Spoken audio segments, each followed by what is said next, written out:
అదే RTV app వార్తల్ని క్షణాల్లో చదివే అవకాశం ఉంటుంది. ఒక న్యూస్ పేపర్, ఒక టెలివిజన్ ఛానల్ మీ చేతుల్లో ఎప్పుడూ ఉంటాయి. కనీసం సినిమా వాళ్ళు ఒక్కరోజు అతను పొయ్యి వస్తే సినీ ప్రముఖులందరూ అతని ఇంటికి వెళ్ళి అతనికి మొత్తం ఏదో కాళ్ళు చేతులు యాక్సిడెంట్లో పోయినట్టు కన్నీళ్లు గారుస్తారు.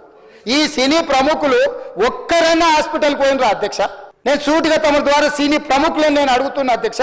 తల్లి చనిపోయి 9 సంవత్సరాల పిల్లగాడు బ్రెయిన్ డెడ్ అయ్యి ఆక్సిజన్ అందక 20 రోజుల నుంచి హాస్పిటల్లో కోమాలో ఉంటే ఈ సినీ ప్రముఖులు ఒక్క రోజు కోసం పోలీస్ స్టేషన్ పోయిన ఇంటికాడ క్యూ కట్టి ప్రభుత్వాన్ని తిడుతున్నారు, నన్ను తిడుతున్నారు, అతన్ని పరామర్శిస్తున్నారు. ఏమైంది అధ్యక్ష? అతను కాలు పోయిందా, కన్ను పోయిందా, చేయి పోయిందా, ఏమైనా కిడ్నీలు దెబ్బతిన్నా, ఏమైంది?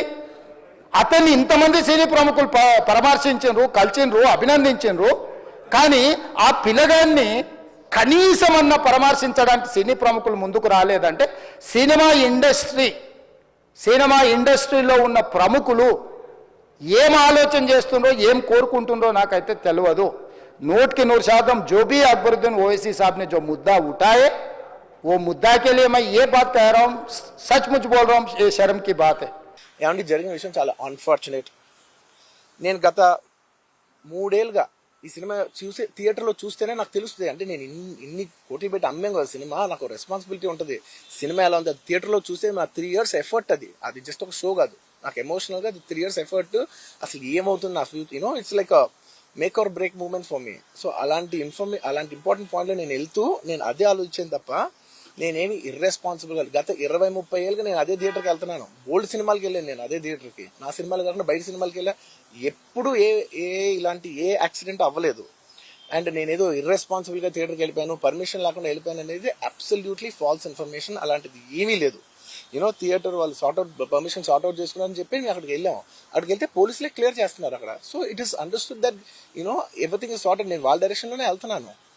అండ్ ఏంటి వాళ్ళు ఒకవేళ నిజంగా పర్మిషన్ లేకపోయి ఉంటే చాలాసార్లు వాళ్ళు చెప్తారు, సార్ మీ పర్మిషన్ లేదంటే మేము రెండట్టు వెళ్ళిపోతాం.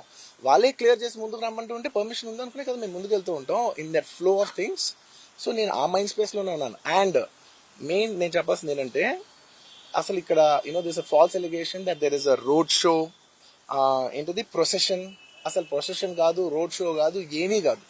జస్ట్ థియేటర్ ఇక్కడ ఉన్నాను, అక్కడ theatre just couple of yards away from the theatre. అది అసలు రోడ్ షో కాదు, ఏమీ కాదు. కార్ అలా వెళ్తూ ఆగిపోయింది. ఒక పాయింట్ తర్వాత ఎంత జనం కూడిపోతారంటే అండి, మీరు కనపడితే కానీ జనం వెళ్ళరు. బౌన్సర్లు కానీ ఎవరన్నా పోలీస్ కానీ అందరూ అడుగుతారు, సార్ మీరు ఒక్కసారి వేవ్ చేసేయండి సార్, వెళ్ళిపోతారంటే మేము మామూలుగా ఎప్పుడు బయటకు వచ్చి అందరికి వేవ్ చేస్తాం. అది నేనే కాదు, ఎనీ లీడర్, ఎనీ సెలబ్రిటీ ఎవరైనా అడగండి, మనం వేవ్ చేస్తేనే వాళ్ళందరూ జరుగుతారు. ఓకే చూసాం, సాటిస్ఫాక్షన్ ఉంటుంది, అప్పుడు దే స్టార్ట్ మూవింగ్ అవే. ఆ దీని మీద చేశా. And it's also respect. ఇంత వేల మంది చూస్తానికి వచ్చినప్పుడు నేను నా కార్ లోపల, టెంటెడ్ కార్ లోపల దాక్కుని కూర్చుని ఉన్నా. బట్ అంతమంది అంతమంది వచ్చినప్పుడు వాళ్ళకి ఏం కావాలి? హీరోది ఒక గ్లిమ్స్ కావాలి అంతే. అది కూడా ఇవ్వకపోతే నేను ఎంత యారగెంట్ కింద ఉంటుంది. ఇంతమంది ప్రేమ చూపిస్తే నేను కాలు కూర్చున్నారులే అనుకుంటాను నేను. అరే నేను బయటకు వచ్చి ఒక్కసారి వాళ్ళందరికీ థ్యాంక్ యూ ప్లీజ్ పదండి ఇలా అంటుంటా. మీరు చూడండి నా జస్టిస్ అని చూడండి. ఇలాంటే ఇలా పదండి నేను చెప్తేనే వాళ్ళు వెళ్తారు. అది పోలీసులు కానీ బౌన్సర్ కానీ అందరూ, మేనేజ్మెంట్ అందరూ అడుగుతారు, సార్ మీరు చెప్తేనే వింటారు, ఒక్కసారి మీరు చెప్పండి అంటే మేము వచ్చి బయటకు వచ్చి ఇలా వేవ్ చేసి ఇలా అంటే వాళ్ళందరూ జరుగుతుంటారు. That is how we went into the theatre. మరిన్ని వీడియోస్ కోసం ఛానల్ ని సబ్స్క్రైబ్ చేయండి. లేటెస్ట్ అప్డేట్స్ కోసం వాట్సాప్ ఛానల్ ని ఫాలో అవ్వండి. ఆ లింక్ డిస్క్రిప్షన్ లో ఉంది.